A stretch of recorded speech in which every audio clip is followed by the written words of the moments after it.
وہ ہے میرے بھائیوں ذرا کڑوی بات کہ قرآن حکیم کی جو یہ پاروں کی ڈویژن ہے یہ نبی علیہ السلام نے نہیں کروائی، صحابہ کرام نے بھی نہیں کی، یہ تابعین کے دور میں اس کی ڈویژن ہوئی جب لوگ سست ہو گئے، ہفتے میں قرآن مکمل نہیں کر سکتے تھے، تو پھر مشورہ کیا گیا کہ یار چلو مہینے میں قرآن مکمل کیا جائے، تو پھر 30 دنوں کے اوپر سے ڈیوائڈ کر دیا جائے۔ تو میرے خیال ہے کوئی پڑھا لکھا انہوں نے بندہ بٹھایا، انہوں نے جناب اینج کر کے نا قرآن حکیم کھولیا، اینج کیتا اور صفحے گننے شروع کیے اور قرآن پاک کے 30 پارے بنا کے سائڈ پہ ہو گئے، اور وہ بنائے کیا، وہ آج تک ہماری مصیبت ہمارے گلے میں پھیٹا ہے۔ اس کا سب سے بڑا آپ جو بلنڈر دیکھیں ان پاروں میں، کیونکہ یہ قرآن و حدیث سے نہیں ہے تو ظاہر انسان تو پھر غلطی کرے گا۔ تو اب مجھے اندازہ لگائیں جو یہ کہتے ہیں کہ جی شیعہ کہتے ہیں 40 پارے ہیں، وہ پارے تو 30 بھی کوئی نہیں تھے، 40 کہاں سے آنے ہیں؟ یہ بات ہی جعلی ہے۔ اگر ان سے پوچھے شیعہ کا قرآن جا کے دیکھا ہے، نہیں۔ یہ اب سعودیہ میں کئی قرآن ہیں وہ پاروں کی ڈویژن کے بغیر چھپ رہے ہیں، وہ بیچ میں سے آیات شروع ہو رہی ہوتی ہیں، کیونکہ پاروں کی ڈویژن کو تو وہ اسٹیبلش مانتے ہی نہیں ہے نا، صورتوں کی ڈویژن ہے، منازل کی ہے۔ اب یہ دیکھیں بلنڈر کیا ہوا ہے۔ پارہ نمبر 13 جو ہے اس کی آخری آیت، ایک آیت صرف سورۃ الحجر کی پہلی آیت ہے، اعوذ باللہ من الشیطان الرجیم، الف لام را تلک آیات الکتاب وقرآن مبین، اور پوری سورہ ہجر پارہ نمبر 14 میں ہے، ربما یود الذین کفروا لو کانوا مسلمین۔ یہ ایک لائن اگر 14ویں پارے میں چلی جاتی تو یہ سورت تو نہ ٹوٹتی، سورت ہی توڑ دی، ایک لائن کے پیچھے، ایک لائن بھی نہیں، یہ آدھی لائن ہی بنتی ہے، ایک آیت پارہ نمبر 13 کے اینڈ پہ رکھی اور پوری سورت پارہ نمبر 14 میں کر دی۔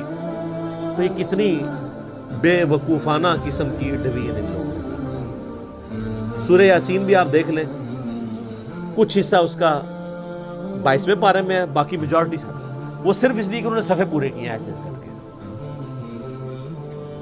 اور یہ ایسے ایسے کر کے بھی اگر آپ الفاظ دیکھیں تو ابھی بھی پورے نہیں ہیں۔ آج کے دور میں تو ہم میتھمیٹیکلی بھی کر سکتے ہیں، ابھی بھی پاروں کو ریوائز کیا جا سکتا ہے، ایونلی ابھی بھی ڈسٹریبیوٹ کوئی نہیں۔ اگر آپ کہنا کہ 100% ہر پارے کے رکوع یا اس کے الفاظ یا اس کی لینتھ برابر ہے دوسرے کے، تو ایسا نہیں ہے۔ رکوع تو چلے برابر نہیں ہو سکتے، چھوٹے بڑے،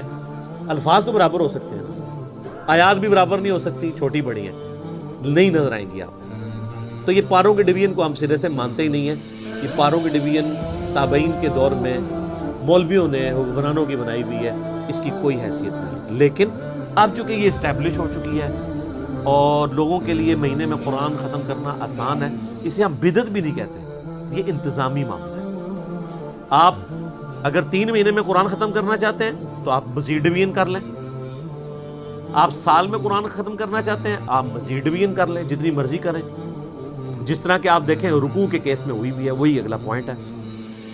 اور یہ کمال کی بات ہے کہ رکوع بھی اگرچہ بعد میں ڈیفائن ہوئے ہیں، صحابہ نے نہیں کیا، لیکن یہ کام جن لوگوں نے کیا ہے بڑی محنت سے کیا ہے، اور واقعی نظر اکا دکا مقامات پہ آپ اختلاف کر سکتے ہیں،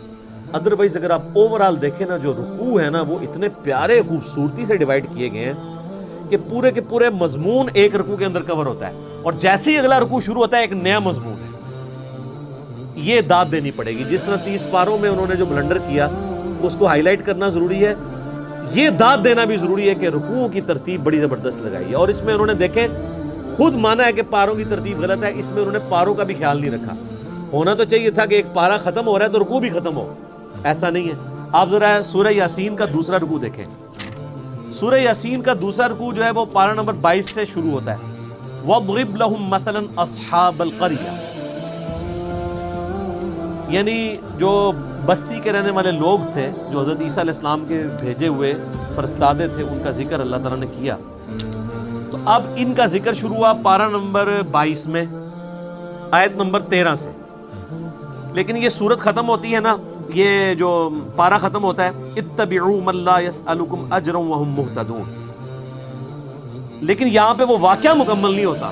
کہ حضرت عیسیٰ نے جو 2 اپنے صحابی یا 2 پیغمبر، سب پیغمبر بھیجے دعوت کے لیے کسی بستی میں، تو ان کے ساتھ ہوا کیا۔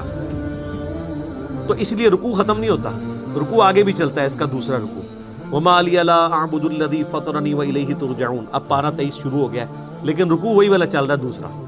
کرتے کرتے جب تک یہ کنکلوڈ نہیں ہو گیا نا پورا واقعہ، اس وقت تک وہ رکوع ختم نہیں ہوا، جا کے وہ ختم ہوا ہے آیت نمبر 32۔